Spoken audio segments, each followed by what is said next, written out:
Premier week-end chargé sur les routes du département. Bison Futé a hissé le drapeau rouge dans le sens des départs. Avec le soleil le 14 juillet et les francofolies, le trafic est dense et les forces de l'ordre veillent. Toute une série de contrôles routiers étaient prévus tout au long du week-end, comme ici sur la 4 voies entre Rochefort et La Rochelle. Ce n'est pas forcément les vitesses qui sont le plus constatées comme infraction, ce sont surtout des règles de sécurité, notamment de distance de sécurité qui ne sont pas respectées, également des règles administratives, tout simplement, des gens qui n'ont pas effectué leur contrôle technique.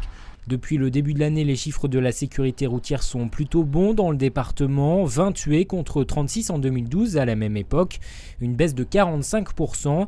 Mais la gendarmerie veut maintenir la vigilance. L'an dernier, le Pays royannais notamment avait connu une forte accumulation d'accidents, principalement le week-end et les jours fériés. Il est extrêmement important que les vacances ne se terminent pas par des drames qui interpellent à la fois les impliqués, mais également ceux qui ont pris la route des vacances avec leur famille et qui peuvent être victimes collatérales. A noter qu'une nouvelle génération de radars vient d'arriver dans le département, celui embarqué dans une voiture banalisée et dissimulé au niveau des plaques d'immatriculation. Ce radar était en phase de test ce week-end, il sera opérationnel dès ce lundi sur les routes de Charente-Maritime.